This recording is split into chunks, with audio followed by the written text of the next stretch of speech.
Halo guys, perkenalkan nama saya Muhammad Miftahul Khoir dari Prodi Pendidikan Bahasa Inggris. Di video ini saya akan menjelaskan tentang penerapan teori kognitivism atau teori kognitif dalam proses pembelajaran bahasa Inggris, khususnya pada materi pemberdayaan antara penggunaan who dan whom. Nah teman-teman, sebelum kita mulai masuk pembahasannya, aku mau kasih tahu dulu nih kira-kira apa sih teori kognitif itu. Nah, teori kognitif ini adalah teori belajar yang memandang belajar sebagai proses mental yang melibatkan pemahaman, pengolahan, dan juga pembentukan struktur pengetahuan dalam pikiran peserta didik. Jadi belajar ini tidak hanya fokus pada jawaban yang benar atau salah, tapi juga pada proses yang berpikir yang mendasari pemahaman tersebut. Nah, teori belajar kognitif ini juga dikembangkan oleh salah satu tokoh seperti Jean Piaget dan juga Jerome Bruner, yang menekankan bahwanya penting sekali untuk keterlibatan aktif dari peserta didik dalam memahami suatu konsep dalam pembelajaran tata bahasa. Nah, pendekatan kognitif ini juga menjadi relevan karena siswa perlu memahami seperti subjek, verb atau objek yang dimana mereka itu memiliki unsur atau hubungan antara kalimat yang nanti bisa membentuk sebuah tata bahasa yang tepat. Nah, untuk materi who dan whom sendiri ini sering menimbulkan kesulitan pada peserta didik karena perbedaannya tidak selalu tampak secara langsung dalam penggunaan kehidupan sehari-hari. Nah, oleh karena itu, pendekatan kognitif sangat tepat untuk digunakan. Pendekatan ini dapat membantu peserta didik untuk menganalisis atau memahami fungsi kata dalam struktur kalimat. Melalui analisis ini, peserta didik diarahkan untuk membangun pemahaman konseptual dan bukan sekedar hanya menghafal aturan penggunaan who dan whom. Jadi pada teori kognitif ini, peserta didik diharapkan tidak hanya dapat menghafal dan memahami teori tersebut, tapi juga dapat mengetahui proses bagaimana pemahaman tersebut bisa terjadi, bagaimana prosesnya, bagaimana penyebabnya, juga bagaimana teori tersebut atau bagaimana rumus tersebut bisa menimbulkan atau membuat kalimat serta tataan baru yang bisa diserapkan di antara who dan whom.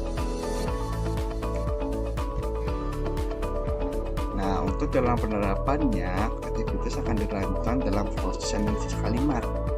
Peserta didik akan diarahkan untuk mengidentifikasikan peran gramatikal kata dalam kalimat sebelum menentukan antara who dan whom. Guru di sini juga berperan sebagai fasilitator yang membantu mengarahkan peserta didik dalam proses berpikir menjadi lebih bermakna dan dapat diterapkan dalam berbagai konteks kalimat. Pada penerapan pembelajaran dalam video ini, dapat dilihat bahwa pendidik tidak hanya menyampaikan materi secara teoritis, tapi juga mengaitkannya dengan penggunaan kalimat relatif kelas dalam kehidupan sehari-hari. Pendekatan ini membantu murid tidak hanya memahami aturan secara formal, tapi juga membangun cara berpikir tentang bagaimana dan kapan struktur kalimat tersebut digunakan, khususnya dalam membedakan antara penggunaan who dan whom. Dalam proses pembelajaran ini, murid diajak untuk menganalisis fungsi kata dalam kalimat sebelum menentukan bentuk relatif pronoun yang tepat. Hal ini menunjukkan bahwa pembelajaran tidak terhenti pada mengingat aturan, melainkan menuntut murid untuk berpikir, menafsirkan, dan menganalisis struktur kalimat secara sadar. Kemampuan ini penting karena penggunaan relative clause, terutama perbedaan antara who dan whom, tidak dapat ditentukan hanya melalui hafalan, tapi memerlukan pemahaman terhadap gerakan gramatikal dalam kalimat. Nah, pendekatan tersebut sejalan dengan teori belajar kognitif yang menekan bahwa belajar terjadi melalui proses mental. Murid membangun pemahaman dengan mengolah informasi, menghubungkan pengetahuan baru dengan pengetahuan yang telah dimiliki, serta mengorganisasi struktur bahasa dalam pikirannya. Dalam konteks ini, pendidik berperan sebagai fasilitator yang membantu mengarahkan cara berpikir murid agar mereka mampu memahami konsep secara lebih mendalam dan aplikatif. Dan juga melalui penerapan ini pula, pembelajaran tidak hanya menghasilkan pemahaman materi secara konseptual, tetapi juga meningkatkan kemampuan murid dalam menerapkan penggunaan relative clause secara tepat dalam situasi komunikasi sehari-hari.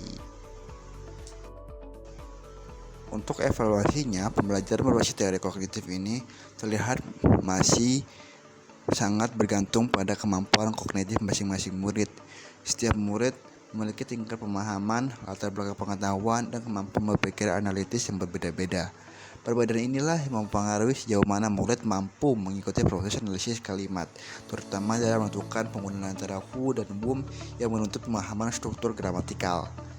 Bagi murid yang telah memiliki pengetahuan awal mengenai subjek dan objek, pendekatan kognitif membantu mereka memahami materi secara lebih mendalam. Namun, bagi murid yang tidak memiliki dasar tersebut, pendekatan ini dapat menjadi hambatan karena mereka kesulitan mengikuti alur berpikir yang diperlukan dalam menganalisis kalimat. Beberapa pelajar ini menunjukkan bahwa pentingnya memvariasikan penggunaan teori belajar dalam proses pembelajaran. Pendidik tidak perlu terpaku pada satu teori saja, tetapi dapat mengkombinasikan beberapa pendekatan agar pembelajaran dapat menjangkau seluruh murid. Salah satu alternatif yang dapat digunakan adalah menerapkan pendekatan behavioristik pada tahap awal pembelajaran, seperti melalui pemberian contoh dalam latihan sederhana dan juga untuk membangun pemahaman dasar murid. Setelah murid memiliki landasan awal yang cukup, pendekatan kognitif dapat dikembangkan lebih lanjut untuk melatih kemampuan berpikir analitis dan pemahaman konsep secara mendalam. Dengan mengkombinasikan pendekatan behavioristik dan kognitif ini, pembelajaran menjadi lebih inklusif dan adaptif terhadap perbedaan kemampuan murid, sehingga tujuan pembelajaran dapat tercapai secara lebih optimal.